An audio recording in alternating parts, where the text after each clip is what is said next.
할렐루야. 현대를 오토메이션 시대라 그렇게 이야기합니다. 너무 편리하단 말이죠. 참으로 편리한 시대에 우리가 살고 있습니다. 옛날, 아니 불과 몇십 년 전만 해도 생각지도 않았던 일들이 우리를 얼마나 편하게 하는지 모릅니다. 그런데 문제는 우리가 이렇게 살기 좋은 시대에 살고 정말 편리한 시대에 살고 있습니다만은 우리 인생은 점점 더 그렇지 않다는 것입니다. 악하다는 것입니다. 우리의 마음은 더 강팍해지고 메말라져 간다는 것입니다. 감정도 무디어가고 웃어도 웃을 줄도 모르고 울어도 울 줄도 함께 모르는 사람들이 되어가고 있습니다. 눈물도 메마르고 사랑도 메마르고 부모 자식 간에도 대화가 없고 부부 간에도 그렇습니다. 여성들의 불만이 보통 남편이 표현이 없다는 이야기를 잘합니다. 남자들에게 물어보면은 뼛속으로 사랑한다고 이야기합니다. 그러나 여자들은 뼛속이 녹는 사랑보다는 표현 한마디가 더 좋다라고 합니다. 그런데요, 여자들은 참 이상해요. 스탠다드가 없어요. 어느 날 남편이 부인을 위해서 좋은 선물을 사가지고 왔습니다. 그랬더니 부인이 오히려 남편에게 돈 없는데 왜 그런 거 사가지고 왔느냐고 면박을 줍니다. 사랑이 없습니다. 감정이 없습니다. 심볼이 없습니다. 세상은 분명히 살기 좋아졌는데 사람들은 더 못되어 가고 있습니다. 인간성이 점점 더 악하고 나빠져 간다는 것입니다. 그렇습니다. 우리는 이런 시대에 살고 있으니 예수 믿는 우리들 정신 차려 깨어 일어나야 될 줄로 믿습니다. 그래서 일찍이 바울은 육체적인 훈련과 영적인 훈련을 해야 한다고 했습니다. 육체적 훈련은 그 어떤 교과 과정보다 더 중요하다고 했습니다. 사람들이 1년 동안만 걷지 못하면은 그 다음에는 영원히 못 걷습니다. 팔을 다쳤다든가 다리를 다쳐서 기부스를 해서 1년만 있으면 굳어져 못 움직인다는 것입니다. 쓰지 않으면 다 약해지는 것입니다. 조금만 부딪혀도 부러집니다. 왜요? 힘이 없기 때문에. 그래서 우리는 육체의 노력을 계속해야 되는 것입니다. 육체의 훈련을 계속해야 되는 것입니다. 그렇습니다. 우리의 육체만 그런 거 아닙니다. 영혼도 정신도 심령도 그렇습니다. 심령이 약해지면 조그마한 일에도 쉽게 분노하고 쉽게 상처를 얻고 조그마한 일에도 그렇게 섭섭해지는 것입니다. 왜요? 내 정신적인 힘이 없기 때문에 그렇습니다. 그러므로 육체나 영혼, 정신, 심령, 마음은 자꾸 쓰고 우리가 훈련을 해야 되는 것입니다. 훈련을 해야 강해집니다. 훈련을 해야 튼튼해지는 것입니다.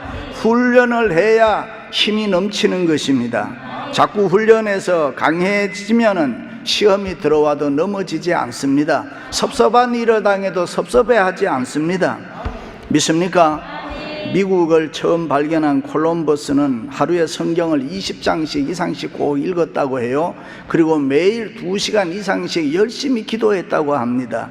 그런가 하면은 나는 할 수 있다라는 말을 매일 100번 이상씩 독백했다고 합니다. 그러던 어느 날 그는 망망한 바다 건너 어딘가에 거대한 땅이 있을 것이다 라는 확신을 가졌습니다. 콜럼버스는 노력하고 애썼지만은 그럼에도 불구하고 31번이나 실패했다고 합니다. 그러나 낙심하지 아니하고 좌절하지 않고 계속 노력하다가 드디어 1620년 9월 15일 이 우리가 살고 있는 미국 땅을 발견했다고 합니다.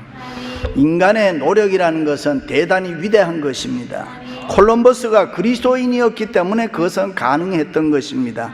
그리스도인이 가지는 믿음의 확신은 분명히 열매가 있기 때문에 그렇습니다. 그렇습니다. 우리의 영육은 그저 쉽게 만들어지는 거 아닙니다. 저절로 되는 매지컬 체인지가 없습니다. 오랜 훈련을 통해서 트랜스포메이션, 조금씩 변화되어 가는 것입니다. 한 번의 예배로, 한 번의 기도로, 내가 한 번의 찬송으로 확 달라지는 거 아닙니다. 계속 오랫동안 예배하고 기도함으로 주님의 음성을 듣습니다. 여러 번 예배하는 가운데 성령의 기름 부음을 체험합니다. 하나님의 말씀을 여러 번 들음으로 은혜를 받고 새로운 결심 속에 내 자신이 변화되어 가는 줄로 믿습니다. 할렐루야. 제가 독일에 갔을 때 프랑크푸르트에서 개혁의 도시 하이델베르그를 가는 중에 벤츠의 도시 슈투트가르트를 지나간 적이 있습니다. 그 도시 여기저기 광고판에 달리는 버스에 광고가 있는 동양인 여자가 있는 거예요. 쉽게 볼 수 있었습니다. 그 도시에서 가장 사랑받는 예술가 중에 한 사람인 발레리나 강수진이라는 여자였습니다. 요즘에는 보니까 서울에 나와서 활동을 크게 하더라고요. 그가 하루아침에 프리마 발레리나 수석 무용수가 등극한 게 아닙니다. 말할 수 없는 혹독한 인고의 세월을 보냈습니다. 강수진은 1985년 최초로 스위스 로잔 콩쿠르에서 그랑프리를 차지했습니다. 최고의 발레리나가 되었단 말이죠. 이 최고의 발레리나가 되기 위하여 고난과 역경을 수없이 겪었다고 해요. 열등생 중에 열등생이었던 강수진은 캐서린이라는 선생님을 잘 만나서 그의 칭찬과 격려 속에서 연습한 성공한 발레리나입니다. 힘들고 지칠 때마다 캐서린 선생님이 그녀에게 이렇게 말했다고 해요. 수진이는 팔다리가 길고 예뻐서 조금만 노력하면 멋진 동작을 만들 수 있어. 조금만 더 잘해보자. 캐서린은 강수진의 동작 하나하나가 한편의 시와 같다고 칭찬을 아끼지 않았습니다. 강수진은 발톱이 빠지고 발가락이 뭉그러질 때까지 연습으로 성공한 발레리나가 되어 세계 무대에 우뚝 서게 된 것입니다. 그렇습니다. 예수 그리스도를 믿는 우리들도 연습해야 되는 것입니다. 신앙생활을 다른 말로 하면 계속 연습하는 것입니다. 너희는 세상의 빛과 소금이라 향기와 편지라 그랬습니다. 세상에서 구별돼야 된다는 말이죠. 세상과 구별된 하나님의 자녀로 살아야 된다는 말입니다. 경건한 주의 백성으로 살아야 합니다. 말씀에 순종해서 그렇게 살도록 계속 노력하고 끊임없이 노력해야 그렇게 될 줄로 믿습니다. 현대판으로 얘기하면은 영적 나시린으로 살아라 그런 말입니다. 나시린이 뭐냐? 구별된 자, 성별된 자, 하나님의 자녀라인 것입니다. 다시 말해 일평생 동안 스스로 자신을 구별하여 하나님을 섬기기 위하여 성별된 생활로 하나님께 영광 돌리고 사람들에게는 신령한 감동과 감화를 끼치는 삶을 말하는 것입니다. 그게 누구입니까? 구원받은 저와 여러분인 줄로 믿습니다. 성경은 우리를 가르쳐서 거룩한 성도라 그러지 않습니까? 바울은 그리스도 예수 안에서 선한 일을 위하여 지으심을 받은 자라, 선한 일 위해서 지음받은 사람들이 예수 믿는 우리들이란 말입니다. 구별된 성변된 자로 삶을 살아야 된다는 것입니다. 그런데 요즘에 보면 흔히들 세상이 다 그렇게 사는데 장로도 그렇고 권사도 그렇고 집사도 목사도 다 그래. 그런데 여러분, 우리는 속지 말아야 되는 것입니다. 세상이 다 그래도 우리는 거부할 수가 있어야 되는 것입니다. 우리는 택함받은 하나님의 자녀인 것입니다. 거룩한 백성, 구별된 자들인 줄로 믿습니다. 그러므로 그런 이야기 귀담아 들으면 안 되는 것입니다. 거부할 수 있어야 되는 것입니다. 하나님의 자녀는 뭔가 다르게 살아야 되지 않습니까? 다니엘의 세 친구 사드락 메삭 아벳느고도 온 바벨론이 느부갓네살 왕이 만든 금신상에게 절했지만 그들은 풀물부 속에 들어가는 것도 알면서 죽으면 죽으리라 바벨론 따르지 아니하고 거부했지 않습니까? 다니엘도 그랬습니다. 온 나라가 다 왕에게 기도했지만 사자굴에 던져짐을 받아 죽을 위기에 있어도 하나님의 자녀의 신분을 잊어버리면 안 된다. 그렇습니다. 문제는 내 모습인 것입니다. 내 신앙의 모습입니다. 내가 어떻게 생각하며 사느냐, 내가 어떻게 생각하며 생활하느냐, 살아가고 있느냐. 왜 이것이 중요하냐 하면 거기에 따라서 내 인생의 모습이 달라지고 내 인생의 결과가 달라지기 때문에 그렇습니다. 지금 내 생각, 내 모습, 내 신앙에 따라서 내 인생은 얼마든지 달라질 수가 있고 인생의 역전을 만들 수가 있는 줄로 믿습니다. 진리가 예수 안에 있는 것 같이 너희는 유혹의 욕심을 따라 썩어져 가는 구습을 따르는 옛 사람을 벗어버리고 오직 너희의 심령이 새롭게 되어 믿으시면 아멘. 하나님을 따라 의와 진리의 거룩함으로 지으심을 받은 새 사람을 입으라 그랬습니다. 할렐루야. 심리학자들의 말을 빌리면 여자들은 몸이 아파 누워 있으면서도 자기 외모에 신경을 많이 쓴다고 합니다. 사느냐 죽느냐 하는 시간에도 자신의 아름다움이 다른 사람에게 어떻게 평가되느냐 쓸데없는 일에 신경을 쓰니 대단하지 않습니까? 그래서 가끔 보면은 종종 신방 오지 말라는 분들도 있습니다. 자기 모습 보이고 싶지 않아서. 화장했을 때와 안 했을 때의 모습이 너무나 차이가 있습니다. 어떤 목사님이 예고 없이 어느 집사님 댁에 신방을 갔더니 문을 딱 여는데 전혀 딴 얼굴이더라는 것입니다. 눈썹이 하나도 없더래요. 하나님이 처음 만드실 때 머리카락은 수명이 6년이지만 눈썹은 6개월입니다. 머리카락은 잘 자라도록 만들었지만 눈썹은 머리카락처럼 잘 자라지 않습니다. 그것은 눈썹 아래는 혈관이 별로 없기 때문에 하나님이 그렇게 했습니다. 눈썹은 잘 자라지 않아도 되잖아요. 그런데 요즘 여자들은 잘 자라지도 않는 눈썹을 아예 다 밀어버렸다. 그럴 줄 알았으면 하나님 보고 처음 만들 때 여자들은 눈썹 만들지 말라고 부탁하는 건데, 한국 사람들의 45%가 미모에 대해서 외모 지상주의 때문에 성형이 유행한다. 그럼 어떻게 하면 예뻐지느냐, 그 비법 하나 제가 가르쳐 주겠습니다. 벌써 여러분들의 눈빛이 달라지잖아요. 그것은 잠자리의 태도를 바꾸라는 것입니다. 어떻게 해요? 아무리 피곤해도 들어와서 좋은 생각만 하라는 거예요. 아무리 인생을 살면서 하루를 살면서 피곤하고 짜증나고 괴롭고 힘든 일이 있어도 그런 것을 다 잊어버리고 잠자리에 들어갈 때는 그날 가장 좋았던 거, 즐거웠던 거, 그런 것만 생각하고 잠자리에 들어서 잠을 자면 된다는 것입니다. 하나님이 나와 함께 해주신다는 확신 가지고 기쁨으로 자면은 얼굴이 예뻐진다, 그런 말입니다. 그렇습니다. 성경의 위대한 인물들은 나시린으로 살았습니다. 스스로 자신을 깨끗하게 성별했습니다. 어떤 일이 있어도 세상에 때묻지 아니하고 구별되이 자기를 지켜나갔다. 그럼 어떻게 살아야 우리도 나시린처럼 살아갈 수 있겠습니까? 첫째는 취하지 말아야 합니다.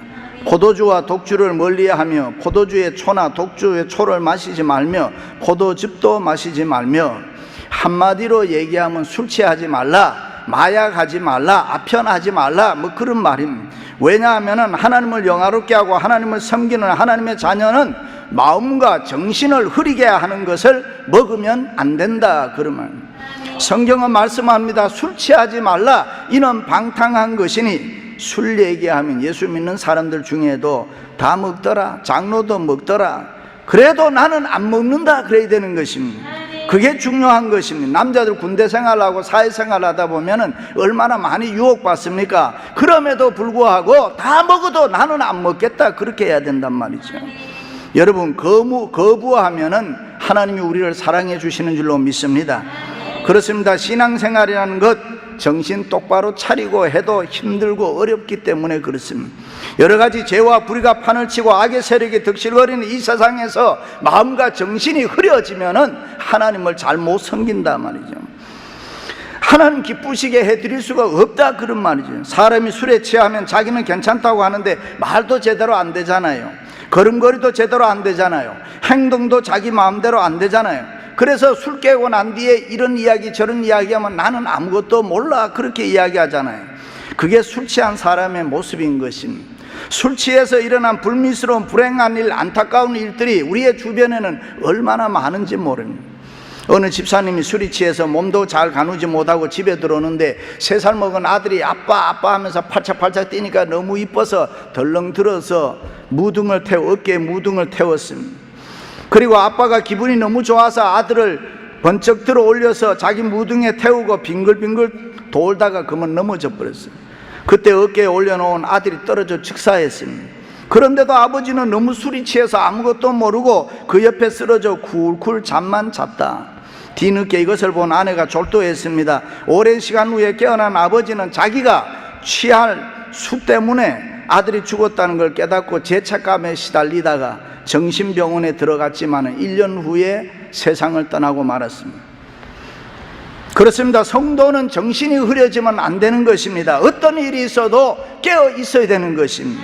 그러므로 우리의 영을 흐리게 하는 것, 우리의 정신을 혼미스럽게 하는 것은 무조건 멀리해야 되는 것입니다.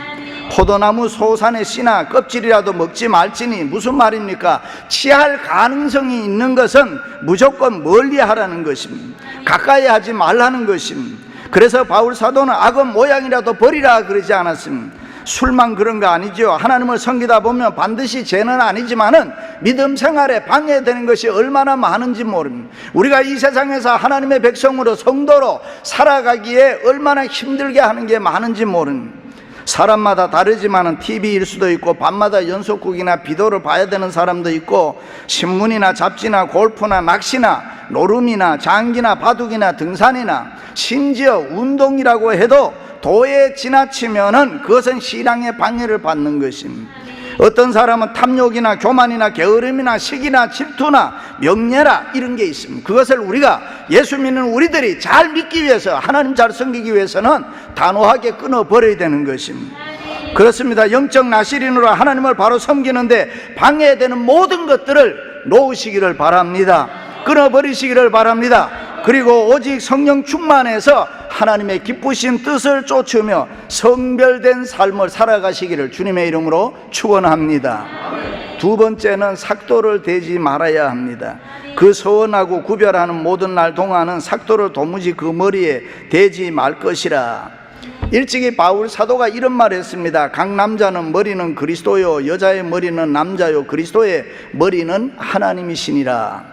여자의 긴 머리는 무엇인가? 남자에게 순종을 의미한다.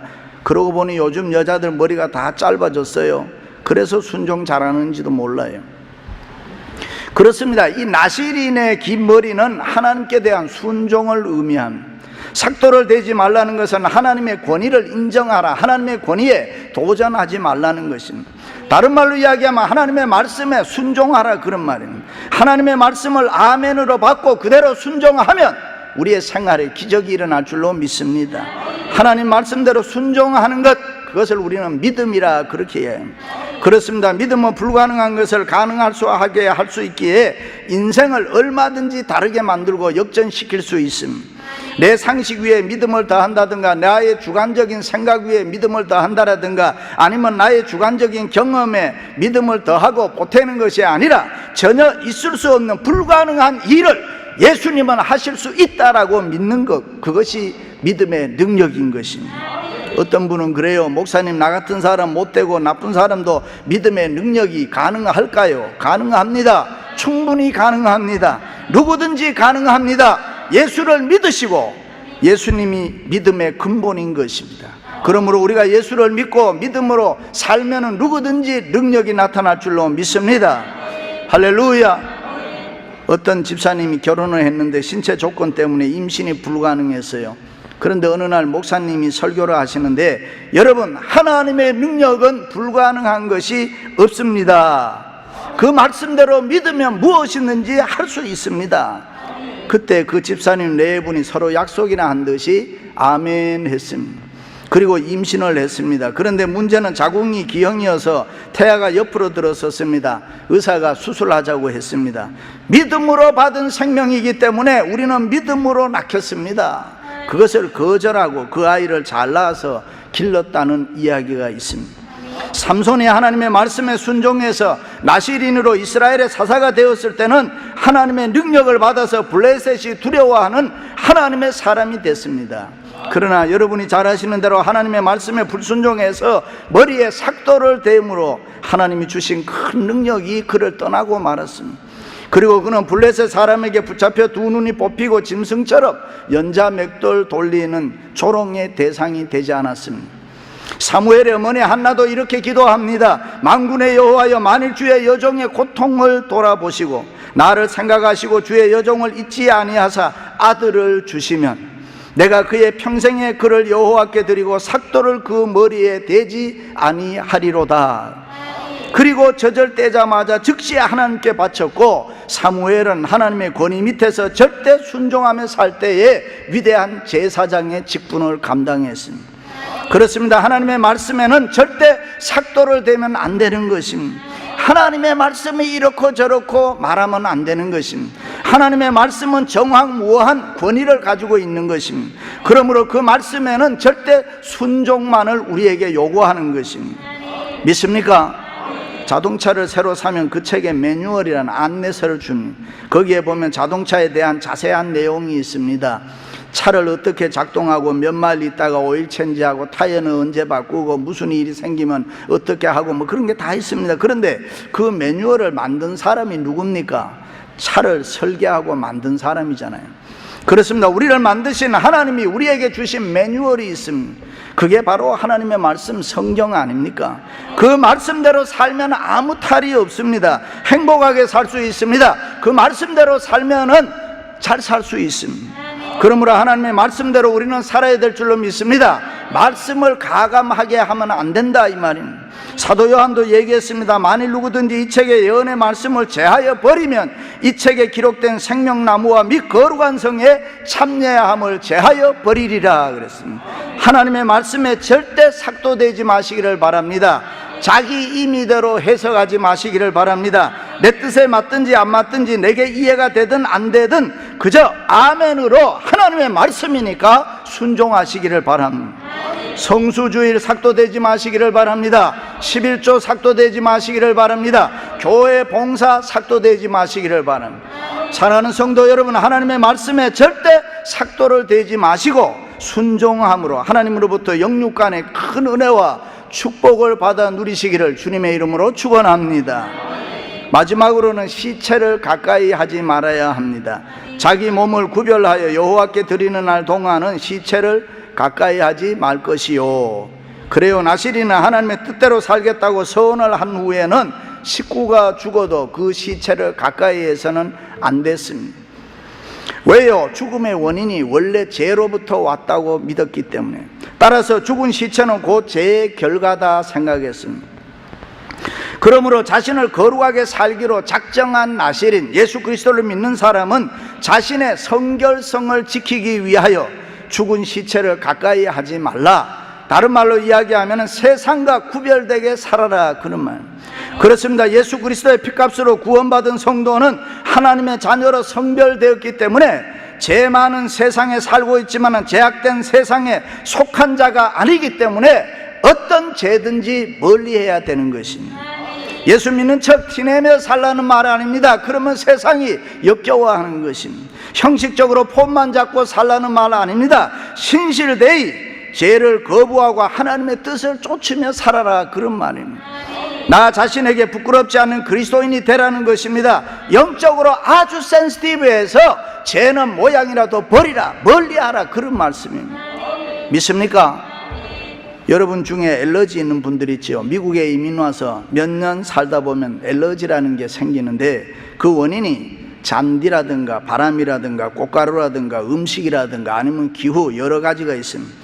증상은 눈이 가렵고 재채기 나고 눈물, 콧물, 몸에 두드러기, 가려움증, 뭐 여러 가지가 있습니다. 그런데 왜 이 병이 생기느냐? 그것은 체질이 예민해서 그렇다고 합니다. 내 몸이 받아들일 수 없는 그 어떤 것이 들어오면은 그 예민한 반응을 일으키는 현상이 있는데 그것이 알러지라 그럽니다. 그러므로 이것이 심한 사람들은 자기 몸에 알러지 현상이 일어나지 않도록 늘 주의해야 됩니다. 제가 아는 어떤 장로님은 오이를 못 먹더라고. 오이를 먹으면 온몸에 두드러기가 나서 먹지를 못한다는. 어떤 분은 꽃가루가 날면은 꽃가루를 멀리해야 됩니다. 그 어떤 음식이라도 먹으면 안 되는 건 피해야 되고, 공기 속에도 아니면 이 사물 속에도 뭐가 있으면 다 피해야 되는 것입니다. 그렇습니다. 우리의 영혼도 마찬가지란 말이에요. 죄에 대해서 알러지 증상이 우리에게 있어야 된다, 그 말이에요. 죄를 짓거나 나쁜 생각만 해도 내 영혼이 몸소리를 쳐야 되는 거예요. 내 영혼에 이상한 증상이 일어나서 죄를 멀리하지 않으면 안 될 만큼 우리의 영혼이 죄에 대해서 센시티브해야 된다. 그래서 성도는 이 세상 살아갈 때에 생각 하나 잘못해도, 말 한마디 잘못 들어도 거부할 수 있어야 되는 것입니다. 그렇습니다. 죄악된 이 세상을 향하여 단호하게 책망도 하고 거부도 하고 바르게 구별되게 살아야 될 줄로 믿습니다. 일찍이 베드로 사도는 근신하라, 깨어라, 너희 내적 마귀가 우는 사자같이 두루다니며 삼킬 자를 찾나니 했습니다. 그렇습니다. 세상이 우리를 유혹해도 넘어가지 말아야 되는 것입니다. 이 세상이 어쩌고 저쩌고 말하지 말아야 되는 것입니다. 보통 사람들이 하는 이야기, 성경적이고 말씀이 아니면은 거부해야 되는 것입니다. 너희들은 그렇게 살아도 나는 그렇게 살 수 없노라고 단호하게 거부하고 일어설 수 있는 성도들이 되시기를 바랍니다. 세상이 우리를 유혹해도 넘어가지 말아야 됩니다. 이 세상에 죄악이 좋다고 그냥 흉내만 내면 안 되는 것입니다. 언제나 깨어있어 성령 충만하게 살아가야 될 줄로 믿습니다. 자기 몸을 구별하는 모든 날 동안 그는 여호와께 거룩한 자니라. 믿으시면 아멘. 이 세상 살아갈 때 구별된 자로, 나실인으로 분명하게 살아갈 수 있기를 바랍니다. 사랑하는 성도 여러분, 우리는 예수 그리스도의 피값으로 산 하나님의 거룩한 자녀들인 줄로 믿습니다. 성별된 생활로 하나님께 영광을 돌리고 사람들에게 칭찬받는 나시린의 삶을 열심히 살아갈 수 있기를 주님의 이름으로 축원합니다.